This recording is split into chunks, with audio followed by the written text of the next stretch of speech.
Hello, everybody, and welcome to today's vOLTHA TST. Thanks for joining. And as usual, the call is public and recorded and will be shared live on YouTube. So please be mindful of the comments you make and the information you share. I would like to start with the storage discussion because there are some very good updates that we are going to provide. But we have to time box it because there is a very important topic that Paul and Bjorn want to bring up, which is the pawn ID on the OLT box that needs to be discussed. So let's try and stick to 30 minutes for the storage discussion, and then we can have the other pieces. If time stays available at the end, we can come back to the storage. So on the storage side, I'd like Girish to start giving us some updates on some investigation that he did on the read and write with persistency enabled and disabled through some instrumentation of the vOLTHA libgo. Girish, do you want to take it on? Yeah, sure.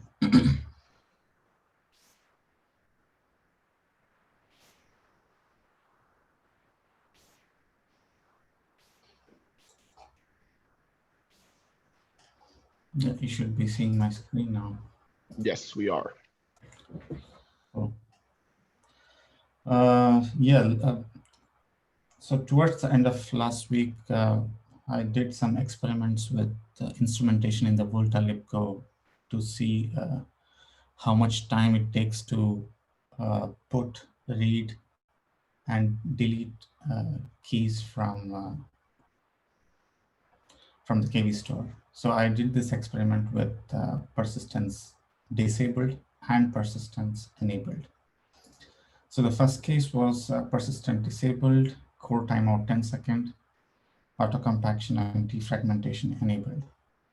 So I did some experiments with OpenVOLT and OpenVNU adapter, and Ken did similar experiments with the read-write core. So this test was run with 1,024 subscribers spread across 2 OLTs. This is with BBSIM, by the way. So here the y-axis is time in nanosecond that it takes for each operation, and the x-axis is the time that's in nanosecond. So you see here it very rarely crosses 1.5 second, but for most part it's taking like 200 milliseconds or so. Yeah, sometimes it reaches 1 second or 1.5 second, but for the most part it's under 200 millisecond.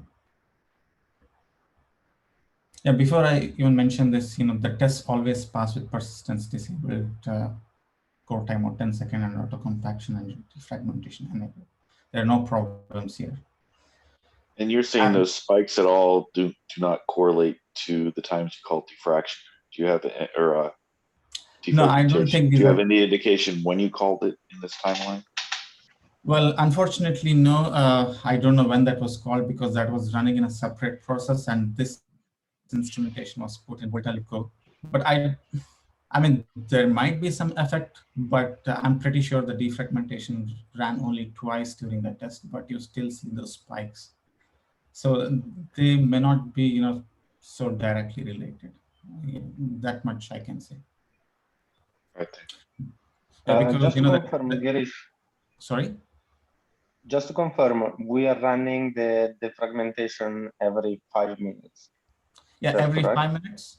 But the test completes under like 8 to 9 minutes. So I have seen it roughly takes about 2 times or at max 3 times. The defragmentation runs during the test. Not more than that, but you still see more spikes. So they may not be directly related. Did you get what I'm saying? Yeah. So basically, running every 5 minutes, the test generally runs in 6 or 7. Yeah. So the fragmentation only runs a couple times per test. With the put operation, it again, I mean, similar results as delete. Sometimes it's taking about 1 second, but generally, for the most part, it completes under 500 milliseconds. Similar results for get, nothing to discuss here, nothing special.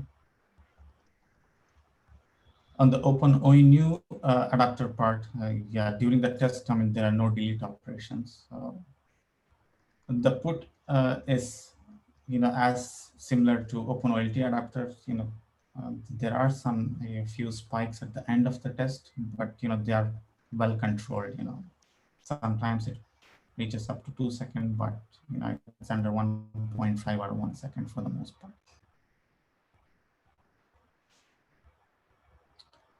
The get operation is always under 1 second. This is 1 second. Yeah, nothing special here. Now, so with persistence enabled, things turn pretty ugly with the SSD disk that we have in our lab. There are some good results on the AWS part, the best part for later, but this is with the hardware that we have in our lab. This is the SSD disk that we use with the cluster in our labs.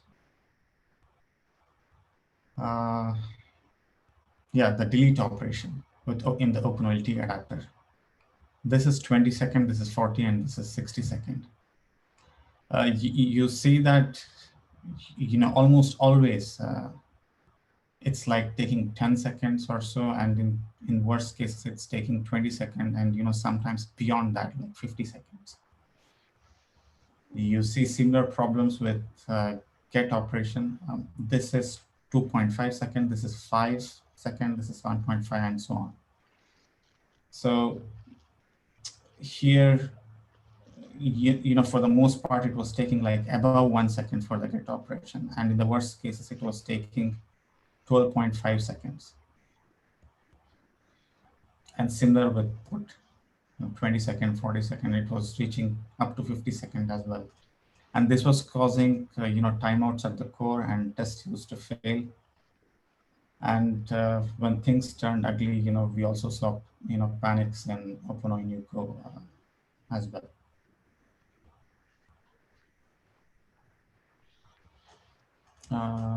Yeah, that was. I don't know.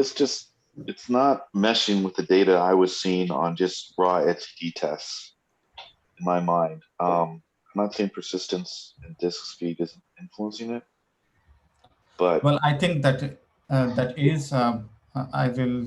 We have some good results from the AWS. So. But again, that's fine. I will hear that. It's just I'm wondering if this is some code path issues that is exasperated by persistent disks. I'm concerned it points to some other errors in the code that we're hiding by fast disk. It could, David. I'm not saying it couldn't. It could. But I believe that the way these actual scale tests are run is a little bit more random, I guess, or more convoluted, more like intertwined between puts, reads, and deletes and things like that than your tests. And that's maybe why we're seeing such a behavior. I'm not saying you did wrong tests. I'm saying that. No. I know. I get that, and that's why I did a test yesterday where I used 10 keys to make sure we were writing and getting and putting all the same keys. And I still was getting similar results to what I got before because I wanted key overlap. So I'm not convinced. But you're running it on the AWS instances. Yes, I was. Yeah, I think I only ran that test on AWS. All right, thanks. Girish, just one question. You were running it with the. Do you have a modify when you adapt a load that doesn't crash, or is it the same one? Oh, it's the same one. When persistence is disabled, I don't see the crash. When persistence is enabled, the same adapter image crashes. Okay, so basically, like if we throw better hardware at it, we don't see a problem, but we know there's a software problem. Oh, yeah, definitely there is some problem that we need to fix. Yeah. So some synchronization issues. Yes. okay, so based on these results from Girish, what we did last night, and thanks to Theo and the team at ONF as well, we effectively took and we said, okay, why don't we run our scale tests on the AWS machine? We took precisely the same AWS machine that David used in his tests, which is overkill. It was like complete overkill. We took 3 of them, deployed in a cluster, brought it up in Rancher, and started the scale tests on that cluster. And we saw with in-memory, so passing results, which was expected. But also when we turned persistency on with the 6.2.5 TCD, all the new images, the new chart, everything, we now see it passing. Granted, is not as good as we would like. There's still some crashes and some failures, but it's actually the first time we see it passing for 1,024 subscribers for the AT&T workflow, so the heaviest one we have, with physical disks. The key difference over there is the type of disk. So on the ONF cluster, we do have SATA disks, SSD-based SATA disks. And while the AWS machines use NVMe disks. We started this discussion, if you remember, David, some time back in the TST channel on like the performance of these disks. And I actually spent some time re-looking at this, and it does make sense. So we ran the test that was suggested with FIO, the tool that apparently tests this performance. And if you scroll down a little lower, Denise, go down. The key differences that need to be, scroll down. The key differences apart.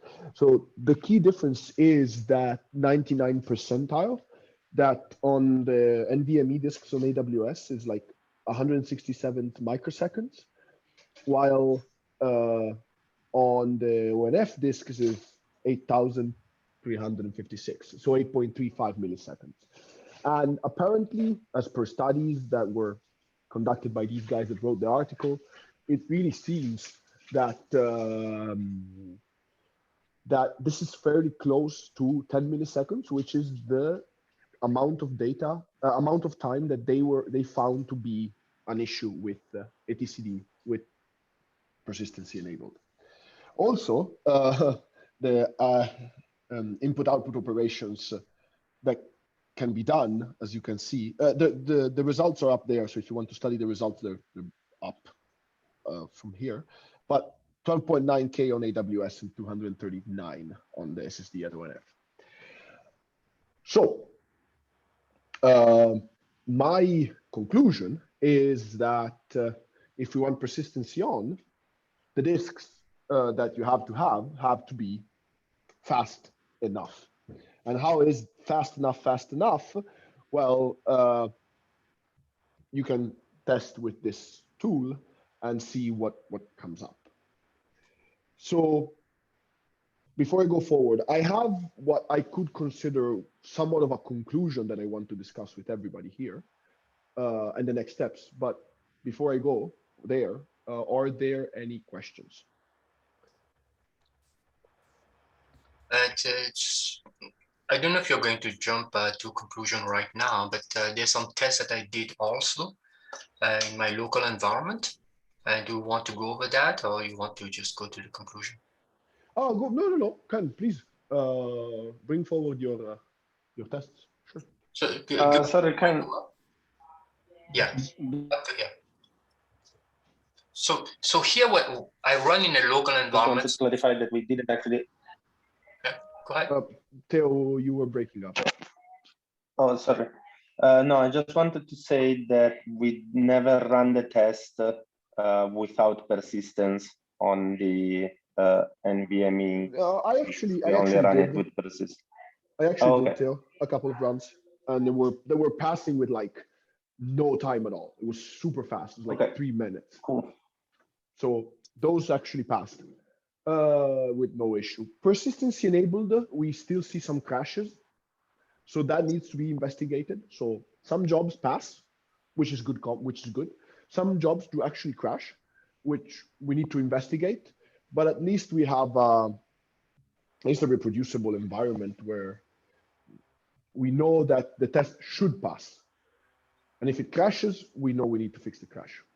But yes, it actually passes without persistency on this on the AWS machines as well. Okay, Girish, sorry, Ken, please go ahead. Okay, so I run the locally on my machine, and I do it a reduced number of devices just to make sure that when your adapter doesn't crash. So I have only one OLT, 4 pounds and 32 ONU. So it's 129 devices. That's it. And I was collecting some metrics to see like how many writes and reads we do to a database and per container type. If you look at when I enabled the OLT and try to activate all the ONUs, in my environment, only 114 of the ONUs out of 128, they could reach the OMCI flow push state. The rest of them, they remain at the tech profile state.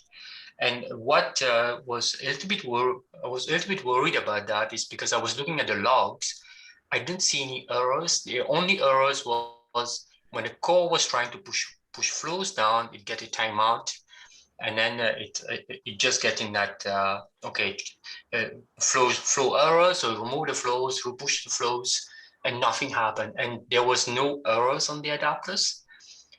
If you look at in that table there's a lot of get and put that we do in a database. There's not much of delete or list there. And you can see like the core, almost there's not much get, it mostly put. So that because it's a write-through cache, so it's really, that's all the operation it does. And OpenOLT and OpenONU does a little bit of both. And when I was looking at the duration that it takes to write to the KV store, all the put requests was not was quite low. They were like in here you're talking about milliseconds on the left, and this is the duration of the test. So you see like they are like 120 milliseconds and below. If you go further down, and this one is on the OpenOLT, and the one below is on the OpenONU. So in terms of connecting to the etcd and getting a response, it was fairly fast in my environment. And if we keep going down, Girish, and on the get, well, the core doesn't have much get, so we can ignore that one. The OpenOLT and OpenONU, the get request, the time was a little bit higher than the write. It was like here you can see like approximately 250 milliseconds of to get, and a little bit slightly less for the OpenOLT. So the get request seems to be slightly higher than the put. I don't know why, but that's the general trend. But nonetheless, they are not huge numbers. If we keep going down, and here I put like all the keys that are the keys that are being updated the most often. So I'm not going to go to the list of them, but you can see there's a bunch of them. And here I have only like 128 ONUs, and that's it. And there's a lot of updates that happen to some of those keys. And if you go further down, and this is the number of etcd requests. This is, I just take for all of them, like for the core, I do the get and put, the OLT, OpenOLT, the get and put, and the same for OpenONU. And you can see the spike there. That's the OpenONU doing a put there. So there's a bunch of transactions that is happening on the database. But one thing that I'll say is that with a reduced environment, when there is a problem, like in this case, not everything will got to the OMCI flow pushed. There was no obvious error of what is happening on the system. So if we just throw hardware at this, and then we say, oh, it's all good, but if later on we get into an issue, it will be almost impossible to debug it because we don't know what's happened. I agree, Ken. So what I'm saying, I don't say we reached I wouldn't say we reached a conclusion. I would say that now the ball is a little bit more in our courtyard, meaning that we have found out through this set of tests that we have done that there are some critical points where we need to investigate deeper and fix things in our code base. So that is what I think we are at this point in time. Where we are at this point in time, we need to understand these issues in the OpenONUGO. For example, why does it do all these puts? Can we reduce those numbers of puts? Can we like put them together? We did this work for the core, we did this work for the OpenOLT with the ride-through cache and all of that. It was probably never done for the OpenONUGO. Why don't we do it? That's like one next step. The other next step is that even with the faster machines on AWS, we still see crashes of the OpenOLT adapter and the OpenONU adapter. Well, we fix those as well. But at least what I get from all of this is that it's something that we can work on, and it's not something that we don't know. We finally arrived to a point where we have clear next steps on things that we need to fix and investigate in our code base. At least this is my take. So these problems that we are seeing are probably race conditions, issues with the code that are fairly independent of the storage. But now that we have done the investigation and we proved that fast enough things at a certain point could make it work, but they uncover all these issues. So now let's go ahead and fix these issues. And then we iterate as we always did for scale. Am I making sense? Yes, I think that makes sense. There's going to be a bigger question here about LTS before or after, but I think it makes sense. That is definitely a debate that we need to have, but we still have some time before June 30th. And at least these are, as I was saying before, these are issues that I feel we as a group can tackle in parallel and work on them with our usual procedures. Okay, it's not a tool that somebody needs to like dig in and try things and like test. Like this is something that's our code base. We can work on it. Do we have a feel of how much work is outstanding in terms of new features versus we can start asking people to focus on code path issues, I'll call them? Yes, I do have somewhat of an understanding. Well, please, people correct me if I'm wrong, but the one thing that still needs to come in is the multi-uni support, which we said it was possible in 2.8, not mandatory, possible. So that's one thing that I know. The rest is done. There are a few things here and there. Traffic descriptor ME that Odske is working on. But the key elements for the release that we wanted in are done. So we can focus on this. Actually, Yeah, I'd like everybody to focus on this. I mean, part of it is we need to get resolution why we see different results from the different test sets. Where this last test set, we're not seeing spikes as high as we saw in the first test set.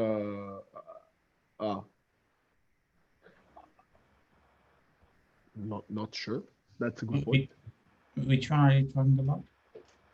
Why you were seeing spikes up in 30, 40 milliseconds Oh yeah, okay. for your operations, and the last test set we were seeing, we weren't seeing those spikes. That is with the last, you mean Ken's test set. Yes, Oh, yes, okay. yeah. Again, that is done on a different machine. So maybe No, Ken's fast we need enough. to, well, I don't know what he used, so I can't say, but we do need to figure out that one. That might help point some directions too. Yeah, the number of devices definitely affect the spikes there. In my local environment, that was a smaller set, but in Girish, that was I think you were at 1024, right, Girish? Yes, that was 1024. Yeah, I mean, part of that would be if we ran with a smaller test set, Giresh's environment, would he see no spikes? Or conversely, if you ran with a larger set, would you see more or similar? Yeah, I could run with a smaller, I could take that action. We can definitely run a smaller. It's just a run of a few things. It's like minor things. Change a couple parameters and you run it and it's done. Yeah, I can do that and put my results here. No worries. And just one slight thing is it's in when I was instrumenting the code, I also output any errors that we got from the HCD for any of those operations. There was no errors at all. Mm-hmm. So it doesn't look like we are really dealing with an HCD issue here. At what time? Is your environment? Sorry, go ahead, Dale. Is your environment a single node with kind? Yeah, it's a single environment, but it has like 3 HCDs that run on it. But my point is, I'm not seeing any errors from HCD because I'm trying to track that. But at the same time, we can't get 128 devices to reach OMCI push state. So something is happening. I don't see those logs, but for the HCD that I'm instrumenting, I don't see any errors coming from HCD. So there's something that gets lost in the code. To me, it seems like... Go ahead, yes, sorry. I completely agree on that. I was wondering, since Girish tests are on a 3-node cluster, if it's possible that the redundancy is actually coming from either the Kubernetes overlay network or the physical network underlaying between the nodes. There could definitely be some of that, I think, because you need to go through the network and the network stack in Linux in 2 machines, plus in Kubernetes Docker. So that could definitely be something of relevance. Theo, that's one thing that we could take a look at. Yeah.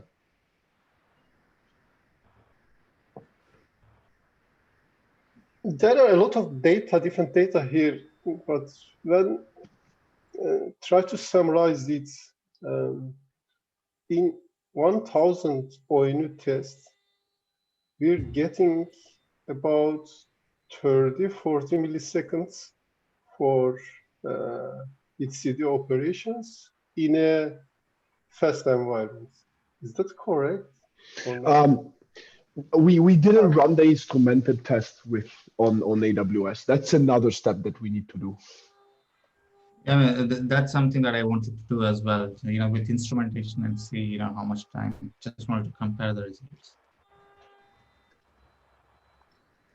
Okay, but isn't that the graphs all show the times for puts and gets and delays? And I'm generally seeing something like 30, 40, 60 milliseconds on the graphs. Yeah, Oh, so no, that's so that that, was, go ahead, Girish. Go ahead. sorry. Yeah, with persistency enabled, the graphs that you see are all in seconds. Yeah. The unit is a nanosecond. So this is that turns out to be 10 second, 20 second, 30, and 40. Okay, I mean, almost too big counts for me, isn't it? I mean, the 1 second, 2 second is way too big, yeah, but 20 milliseconds is also a big number, isn't it? 20 millisecond is big? Yeah, for me it's big, but try to clarify this. If I go for 20 minutes for a put, does that mean I can put 50 keys in a second, or we can do parallel put, so I can more than that? If I can You're talking about key overlap, trying to put the same key, then presumably, if you say, each is 20 milliseconds, you're going to have to do those serially, right? Because you can't put the same key at the same time. If you're talking different keys, you should be able to put them concurrently. Okay, then this means I can put about, I think, 50 keys in the store in a second, and we are putting more than 2,000 keys in the store for only 100 ONUs. So to put the data of the 100 ONUs or get together, we probably spend more than a minute. It would likely depend on how much concurrency there is and how much key overlap there is, but I get your point. Yeah, you know, I mean, these are very small numbers. I mean, 100 ONUs, 1,000 ONUs. So what will be the results for 10,000 ONUs, 50,000 ONUs? And probably it takes a few hours to complete to get the whole devices operational. Again, it depends how much overlapping keys and concurrency is going to be able to come to play here, and how that's going to surface down at disk write time. Yeah, okay. And another question, is the maximum number we received for the ONUs, I mean, we tested for this is 1,000 during this test? 1,024, yes. I mean, if we're looking at extreme performance, we're going to say, okay, we're going to have to remove persistency altogether and just keep everything in memory. And maybe eventual consistency to disk. Those are larger discussions. Hold on. Yeah, that's the point. The other question is that machine on the AWS, is that an affordable machine? Do you think that we can use them in operation, in the field?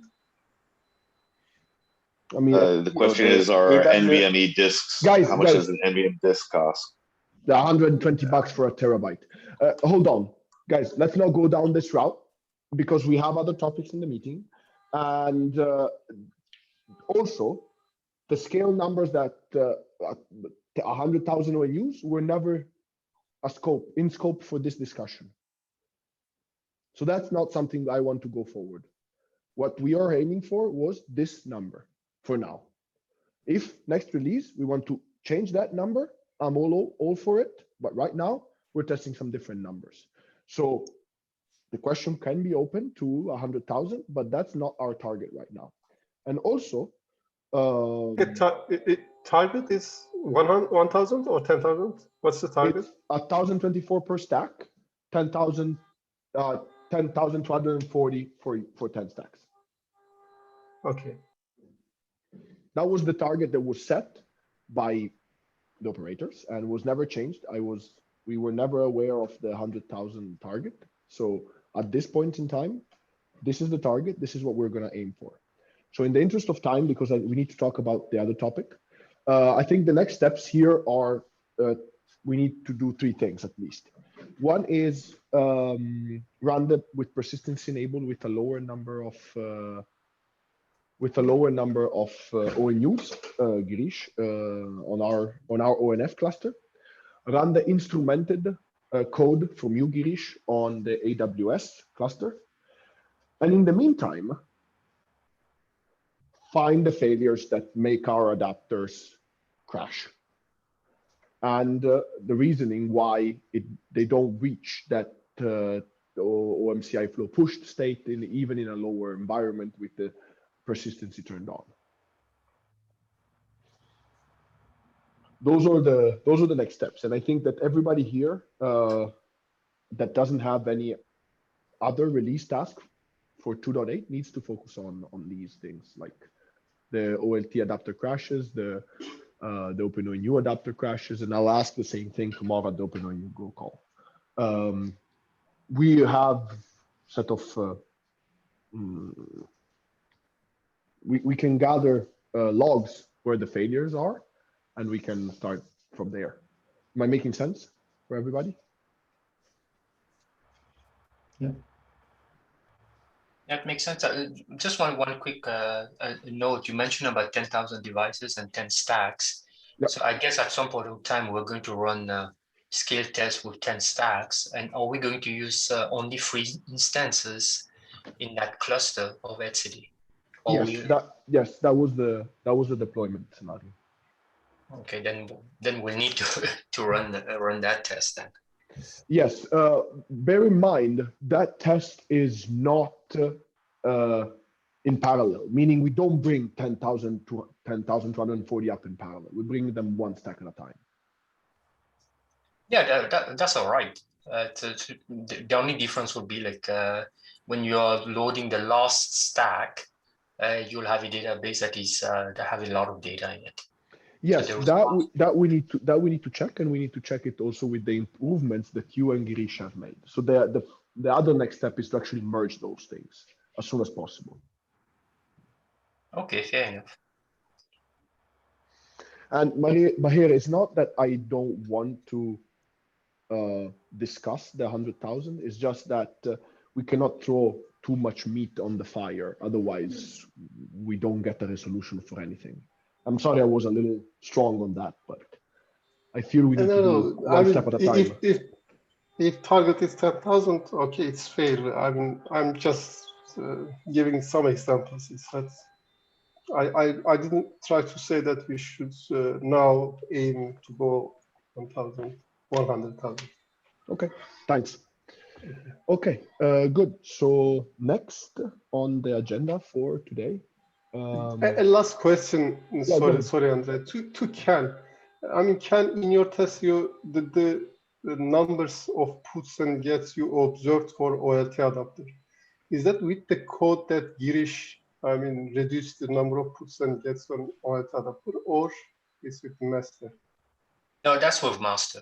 The only thing that I used there was the core code that doesn't persist flows. Okay, so thank you. Yeah, that was a bit confusing for me looking at some of this.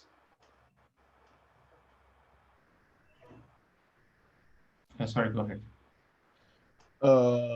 Last thing before we go on the next topic, Girish, I'm going to remove you from screen sharing. I'm going to share mine. Last thing is that Theo actually tried Redis.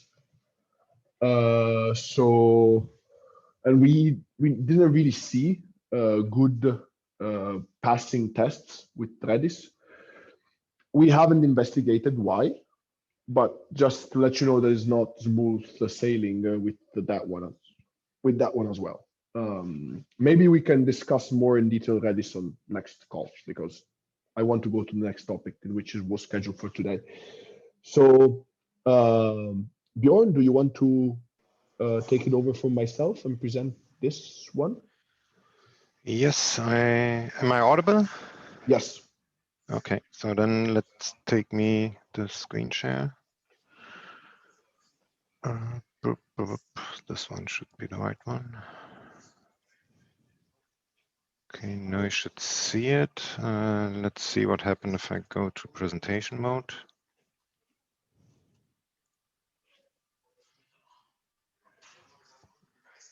Do you see the presentation or do you see the other screen? The Yes, we notes see the and so on? presentation. Here's the presentation. Okay, perfect. Thanks. So, okay, the topic is the PON ID and especially the provisioning of the PON ID. So first of all, the PON ID is defined in an amendment in an Annex C of the G984.3, which is related to GPON. There's a similar specification for XGS PON. There are some differences, but in general, it's quite similar. So, but let's focus on the GPON one first. So here in the presentation, I will share the presentation afterwards. In the presentation, you can click on that, and you will find the annex as a PDF document. And then you can read it more carefully for more information. The important thing here is probably that this PON ID is an identifier for the PON port. It's a 7-byte. That's written down here. It's a 7-byte static provisioned by the operator and included in a new PLOM message, which is sent downstream towards the ONUs. And further or additional to the PON identifier, there's also the transmit optical level included, which is dynamically read out from the OLT and transferred in the same PLOM message down to the ONU, and together with the locally measured ONU receive power, there's a possibility to calculate the loss of the ODN, and there's additionally to that the ODN class is coded into that message. So that is what it is, and as you can see, it is not in the original document. It was defined quite recently, or I'm not sure if it is really recently, but it is a quite new one, and not every system is supporting this, but the newer systems are doing it, and all what we have sourced in DT is supporting this, and that brings me to the next slide, which elaborates on the use case we have in DT.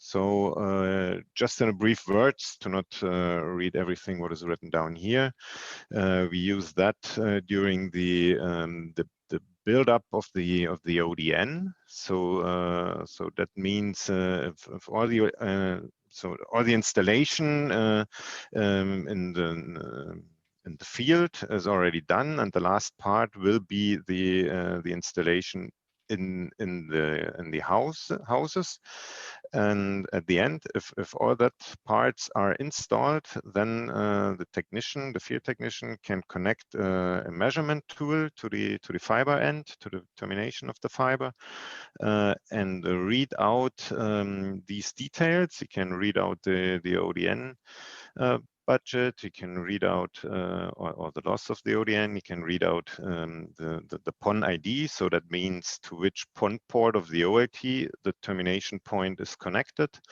Yeah, okay, and the ODN class of the transceiver, but that is not so important. The important things are the attenuation and the PON port to which it is connected, and that has to be documented.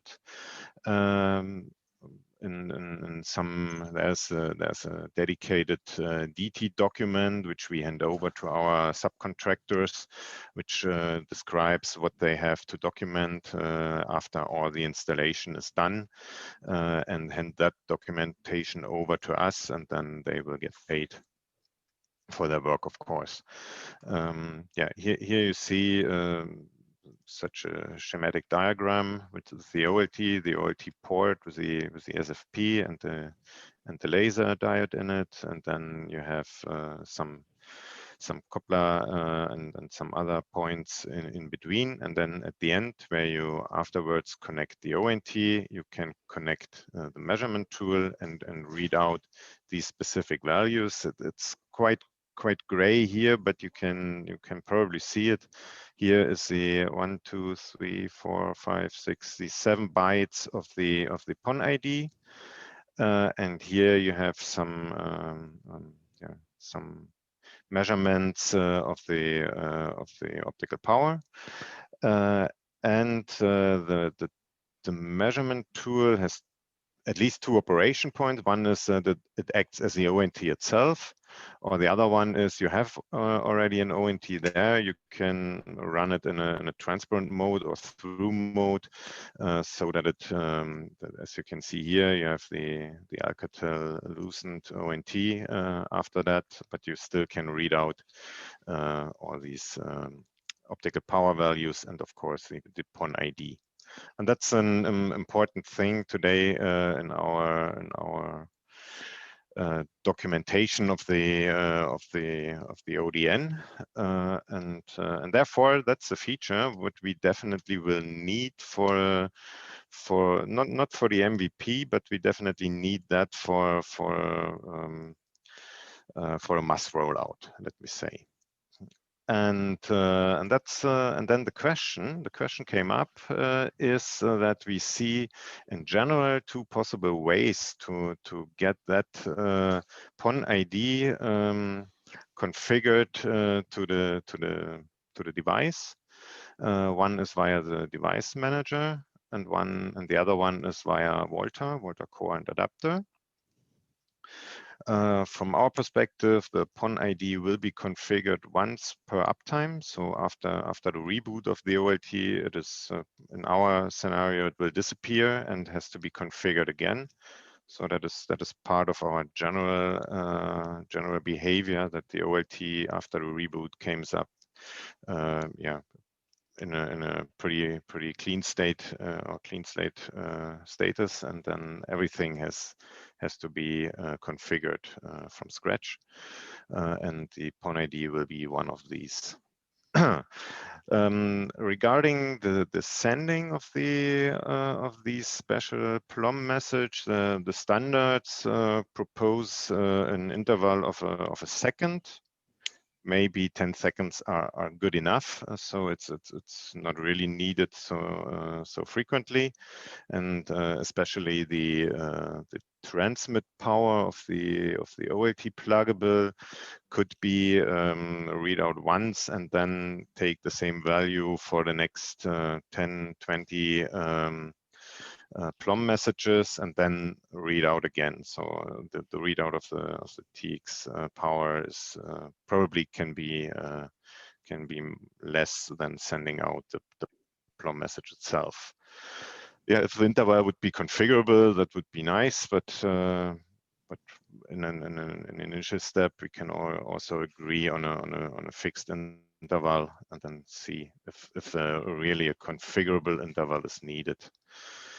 So, and we already started the discussion how to provision that to the box, first inside our DT team, and then we also briefly discussed it pretty high level with the experts from ATRAN.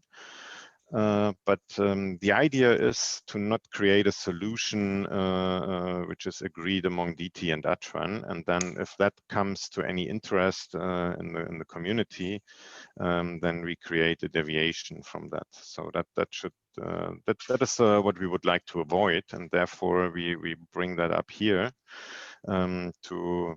to create a common understanding of the feature and create a common way forward how to provision that ID to the box. So, and there we wrote very briefly or very roughly a few statements which are pro for one or the other way.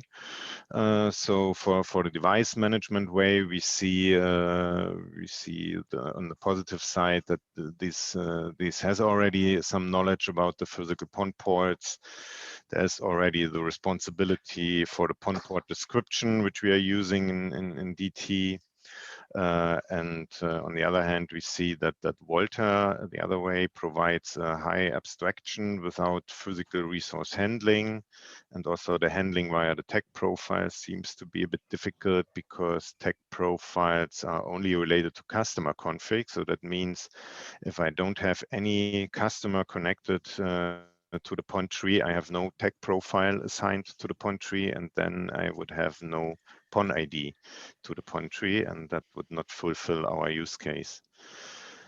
So the pros for the other way around are that that vOLTHA is already responsible to read out some RSSI stuff and analog gauges from the PON port, which yeah, that's already handled by vOLTHA and reused in these plum message for the PON ID as well. And the plum ID has to be made available to the PON Mac chip because it has to be introduced in the plum frame generation. And so it is not only relevant to the OLT box itself, it is relevant for the PON Mac chip. So most likely there are a lot of more arguments for one or the other way. And but to be honest, it is not from the timing perspective, we don't have to decide today, and we have just 6 minutes left, so I don't expect that we will decide today. The idea of that presentation is to start up a discussion on that, and after a reasonable time frame to agree on a common way, and then we would go forward to do necessary things. And I think Paul had already started some discussion with some of you, at least with Girish, and Girish also did some coding to do some tests with that. Also, that can be included and shared within the discussion. So I'm not finally sure how we go forward with the discussion, but that should be the first step here. And afterwards, after the meeting, I will share the slides. So what I would do, Bjorn, is if anybody has any thoughts right now, I think they would be appreciated. Otherwise, I schedule it I schedule it in a couple of weeks again, where people have some thoughts, need to be looking at the material you shared, and then they can have some thoughts. Yeah, maybe we should not make the period between today and the next step too long. Otherwise, we will start from scratch again. Yeah, no, absolutely. But first of all, of course, if there are some questions, some comments, some remarks right now, feel free.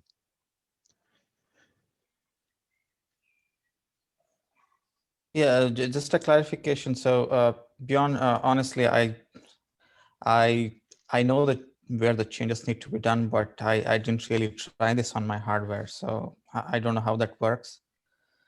For now, I mean, is it okay if we just send the PON ID? I mean, it's 7 bytes, but we probably need only like a couple of bytes to send the PON ID for a 16 PON port OLT. And yeah, just probably 1 byte would be enough, and on a 64 PON port. Yeah, a few bytes, but I don't think we'll consume all of the 7 bytes, and I don't think that even needs to be configured. I mean, as long as you have a unique identifier for the PON port, if you just send the PON ID, probably that would be enough, right? Or do you want to configure some string as well? Yeah, I have to check how the so today we are using the 7 bytes in DT. So we try to create a kind of a meaningful key so that that the technician, so that is a human readable string, so that the technician has a knowledge about on which port it is connected. So if he figures out, okay, that is the wrong one, then he also can see which port it is, and he knows to which other it has to be connected.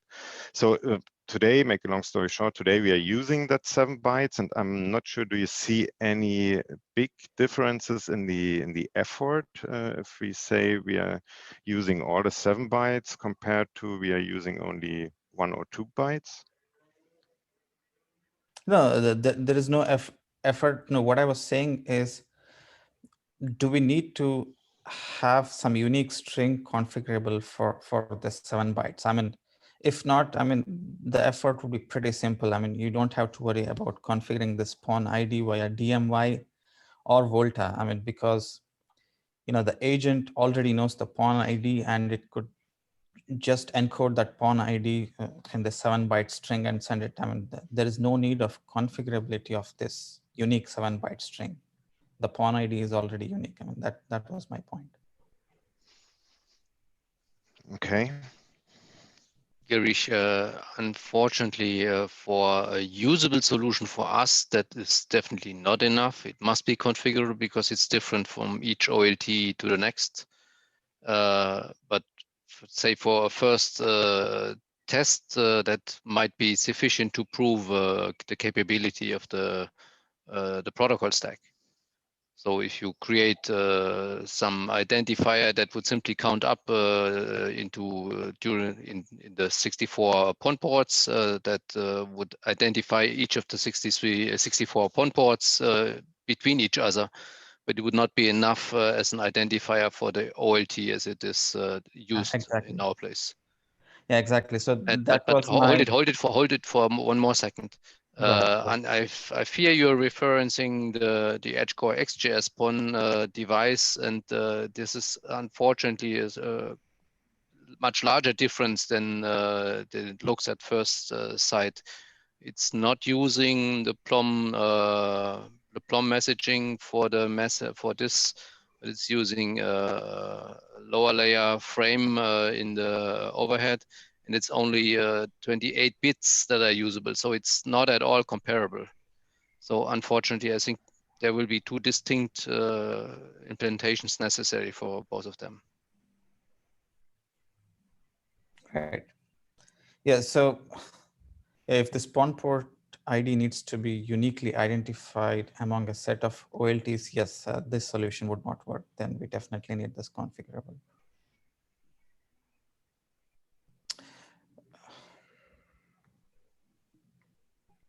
Okay. While I think we can have the design discussion of this in even maybe next week or the week after, always prioritizing the storage because of the LTS.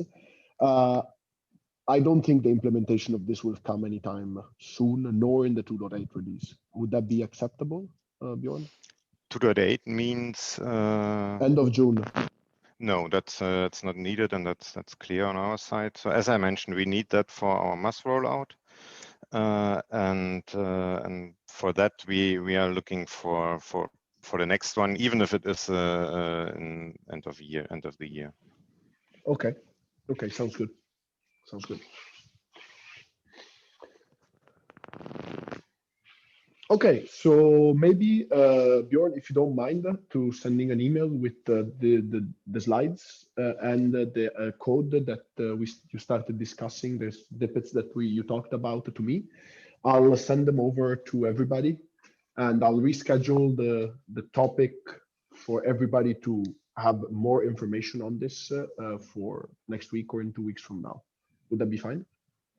Yeah, it sounds perfect. And again, it's a first of all, we have to agree on the way which way we want to use, and then of course we can go more into the details.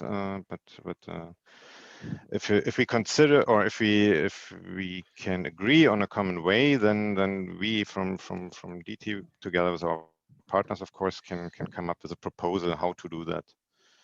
So.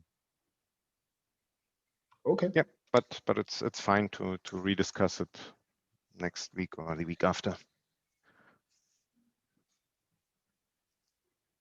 Okay, thanks. Thanks. Okay, I think we are at the top of the hour. So thanks everybody for participating. I think we do have our next steps, both for the storage, where I encourage everybody to take action on the points we discussed before, and we'll do the same at ONF. And also for this one, where we need to finish the discussion with more information. So let's continue the work on the Slack and mailing lists, and let's see you all in a few weeks. Well, next week, I guess, on this meeting. Okay, thanks everybody. Cheers. Bye-bye. Yeah. Thanks a lot. Bye. Bye bye. Bye all. Bye.